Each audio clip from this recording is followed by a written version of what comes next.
ایران نے اسرائیل کے حملوں کا جو جواب دیا ہے وہ بہت دھماکے دار، بہت زوردار جواب دیا ہے۔ ابھی تو صرف یہ ایک ایران نے ہلکا سا یعنی آپ کہیں ایک ابتدا ہے، یہ اس میں کوئی بڑا نقصان اسرائیل کا نہیں ہوا۔ پاکستان حق کے ساتھ جو ایک کھڑا ہوا ہے وہ کیسے کھڑا ہوا ہے؟ کیونکہ پاکستان یہ جانتا ہے اسرائیل پاکستان کا کچھ نہیں بگاڑ سکتا۔ سیاسی میدان کی ہر بڑی خبر سے آگاہ رہنے کے لیے ہمارے چینل آزاد سیاست کو سبسکرائب کریں اور بیل آئیکن کو پریس کریں۔ ایران نے اسرائیل کے حملوں کا جو جواب دیا ہے وہ بہت دھماکے دار، بہت زوردار جواب دیا ہے، اور اسرائیل نے جو غزہ میں آپریشن کے نام پہ جو درندگی دکھائی ہے اس کا نتیجہ یہ نکلا ہے کہ عرب عوام جو ہیں ان میں اور حکومتوں میں بھی زیادہ تر مسلکی اختلافات کا خاتمہ ہو گیا ہے۔ ہم نے دیکھا کہ ایران نے جو اسرائیل پر اٹیک کیا ہے اس کی خوشی عرب دنیا میں منائی گئی۔ ہم نے دیکھا کہ سعودی بادشاہ نے ان ایرانی زائرین کو اپنے ملک میں رہنے کی باقاعدہ دعوت دی ہے جو وہاں پہ حج کے لیے گئے ہوئے تھے، اور یہ کہا ہے کہ ایران میں جب تک حالات ٹھیک نہیں ہوتے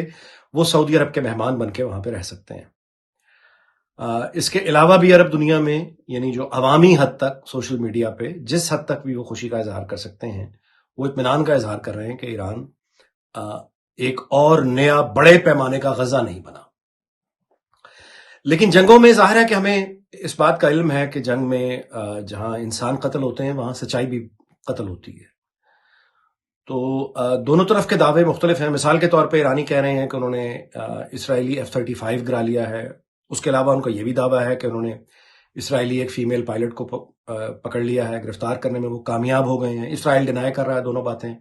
اور ایران جو ہے وہ ابھی تک ثبوت کے طور پہ نہ تو اسرائیلی پائلٹ کو دنیا کے سامنے لا سکا ہے اور نہ ہی F-35 کے حوالے سے کوئی ایسا سالڈ ایویڈنس پریزنٹ ابھی تک وہ نہیں کر پایا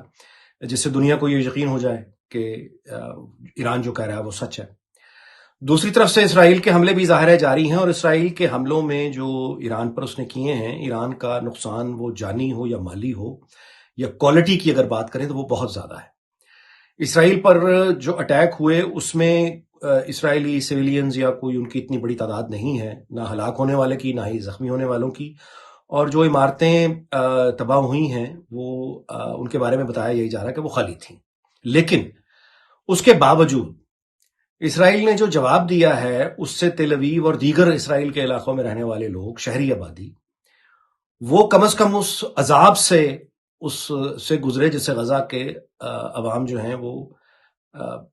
2 سالوں سے زیادہ وہ دن رات ان عذابوں سے گزر رہے ہیں، بلکہ ان پہ تو حقیقت میں ان پر حملے ہوتے ہیں اور ان کے ساتھ بے دردی ہوتی ہے۔ اسرائیلی عوام کے ساتھ تو ابھی کچھ بھی نہیں ہوا، ان کو صرف دھماکے سنائی دیے ہیں، ملبہ دکھائی دیا ہے، سائرن سنائی دیے ہیں، اور اس کا نتیجہ یہ نکلا ہے کہ خود اسرائیل میں ابھی تو صرف یہ ایک ایران نے ہلکا سا یعنی آپ کہیں ایک ابتدا ہے، یہ اس میں کوئی بڑا نقصان اسرائیل کا نہیں ہوا، لیکن ہم نے نتیجے میں یہ دیکھا کہ اسرائیل میں ایک دم نیتن یاہو کے خلاف ریلیز نکلنا شروع ہو گئی ہیں، اور اسرائیلی جو ہیں وہ باہر نکل کے خود اپنی حکومت سے یہ کہہ رہے ہیں کہ جس خوف کا شکار تم نے غزہ میں کیا ہوا تھا آج اسی خوف کا شکار ہم ہیں۔ تمہاری پالیسیوں کی وجہ سے ایران جو ہم پر اٹیک نہیں کر رہا تھا اب وہ اٹیک کر رہا ہے، تمہاری پالیسیوں کی وجہ سے ہم اپنے گھروں میں محفوظ نہیں رہے، اور وہ مطالبہ کر رہے ہیں اسرائیلی وزیر اعظم سے کہ وہ فوری طور پر استعفیٰ دے، اپنی ناکامی کا اعتراف کرے اور گھر چلا جائے۔ تو ایران اور یہ اسرائیل کی جنگ ختم کہاں ہوگی اس کے بارے میں بھی کہنا بہت مشکل ہے۔ ایران کا جواب گو کہ بہت زوردار رہا، اور اسرائیل کو اگر ذہن میں رکھیں تو مطلب ایک آئرن ڈوم کا ٹوٹ جانا، شیلڈ کا ٹوٹ جانا، میزائلز کا پہنچ جانا، ہٹ ہو جانا، یہ سائیکولوجیکلی ایرانی پوری جو اسرائیلی پوری قوم ہے وہ ہل گئے ہیں۔ لوگ وہ اپنے آپ کو پروٹیکٹڈ سمجھتے تھے، وہ جو ایک سینس آف پروٹیکشن ہے وہ ڈسٹرائی ہو گئی ہے ان کی، اور یہ کوئی معمولی کارنامہ نہیں ہے جو ایران نے کیا ہے۔ یعنی وہ جو اپنے آپ کو بالکل محفوظ سمجھتے تھے اور سوچتے تھے کہ ان پر کوئی آفت نہیں آ سکتی، وہ دنیا کے ساتھ جو چاہے کریں، تو وہ غلط فہمی ان کی پارا پارا کر دی ہے ایران نے۔ یہاں تک ایران کامیاب ہے، لیکن اس سے آگے بڑھ کر کیا اسرائیل کا یعنی کوئی ایسا نقصان ہوا ہے جو جتنے بڑے نقصان ایران کے ہوئے ہیں؟ یہ بہت بڑا سوالیہ نشان ہے، اس کے بارے میں ابھی تک کچھ کہنا مشکل ہے۔ اسرائیل اور ایران کے معاملات میں یہ پاکستانی حکومت کا بالکل درست موقف ہے جو انہوں نے توجہ دلائی ہے ایرانی عوام کی، کہ آپ دیکھ لیجئے کہ جس بھارت کے ساتھ ایران جو ہے وہ محبت کی پینگیں بڑھا رہا تھا اور بہت یعنی دوستیوں کی باتیں ہوتی تھیں، وہ بھارت جو ہے وہ کھل کے اسرائیل کے ساتھ کھڑا ہو گیا ہے، اور وہاں پہ جو را کے جو account established accounts Indian establishments کو جو رن ہوتے ہیں سوشل میڈیا پہ اکاؤنٹس، وہ کھل کے اسرائیل کے ساتھ ہیں، اور یعنی وہ ایران کے ساتھ اس طرح نہیں کھڑے، ایران کے ساتھ پاکستان کھڑا ہے، اور پاکستان کے جو مستقل نمائندے اقوام متحدہ میں ان کی جو سپیچ تھی وہ سننے سے تعلق رکھتی ہے۔ پاکستان کی خارجہ پالیسی اس وقت دنیا میں آپ یوں کہیے کہ اصول اور اخلاق کی بنیاد پہ اگر دیکھا جائے تو پاکستان کی خارجہ پالیسی بہت بلندی پہ آپ کو دکھائی دے گی۔ اسی وجہ سے ایران نے خاص طور پہ پاکستان کا شکریہ ادا کیا ہے۔ پاکستان کی خارجہ پالیسی اس وقت بالکل حق کے ساتھ ہے، وہ دنیاوی مفادات کے ساتھ نہیں ہے۔ پاکستان ہم جانتے ہیں کہ ہلکا سا اگر چاہے مالی مفاد حاصل، اس وقت اگر مالی مفاد حاصل کرنا چاہے، قرضوں میں سہولت حاصل کرنا چاہے، ہتھیاروں میں کوئی خاص مغرب سے مدد لینا چاہے، تو پاکستان کے لیے آسان ترین اس وقت جو موقع ہے وہ یہ ہے کہ وہ کھل کے امریکہ کے ساتھ، مغرب کے ساتھ، اسرائیل کے ساتھ کھڑا ہو جائے اور ایران کے خلاف پوزیشن لے لے۔ لیکن وہ انتہائی غیر اخلاقی اور غیر انسانی پوزیشن ہوتی جو کہ بھارت نے لی ہوئی ہے۔ پاکستان نے یہ نہیں کیا۔ پاکستان نے خالصتاً انسانی ہمدردی، اخلاق اور حق کے ساتھ کھڑے ہو کے اپنی خارجہ پالیسی کو ترتیب دیا ہے اس وقت جو دکھائی دے رہی ہے، اور اس کو پوری دنیا میں نوٹس کیا جا رہا ہے۔ لیکن اگین پاکستان حق کے ساتھ جو ایک کھڑا ہوا ہے وہ کیسے کھڑا ہوا ہے؟ یعنی آپ یہ دیکھیے، جارڈن بھی تو ایک ملک ہے، ایجپٹ بھی تو ایک ملک ہے، وہ کیوں نہیں کھڑے ہوئے؟ پاکستان کیوں کھڑا ہوا ہے اسرائیل کے خلاف؟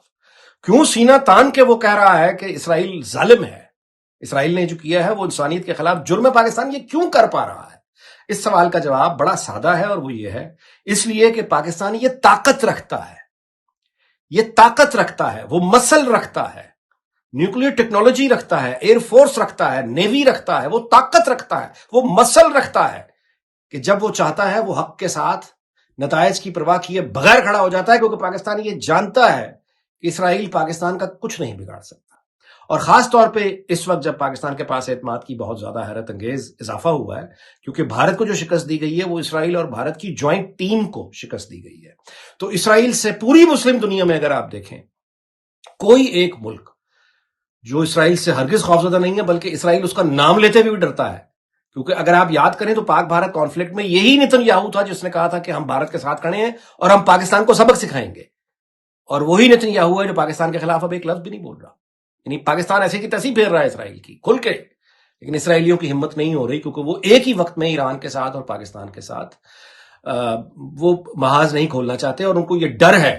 کہ اگر اسرائیل اور ایران کے اس جنگ میں اگر پاکستان کھل کے ایران کے ساتھ آ گیا تو اسرائیل کو لینے کے دینے پڑ سکتے ہیں،